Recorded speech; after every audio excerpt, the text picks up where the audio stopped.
அசுரரை வென்ற இடம் அது தேவரை காத்த இடம்.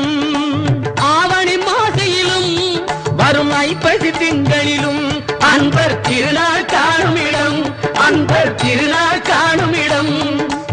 அசுரரை வென்ற இடம் அது தேவரை காத்த இடம். ஆவணி மாசையிலும் வரும் ஐப்பசி திங்களிலும் அன்பர் திருநாள் காணும் இடம், அன்பர் திருநாள் காணும் இடம். திருச்செந்தூரின் கடலோரத்தில் செந்தில் நாதன் அரசாங்கம் தேடி தேடி வருவோர்க்கெல்லாம் தினமும் கூடும் தெய்வாம்சம்.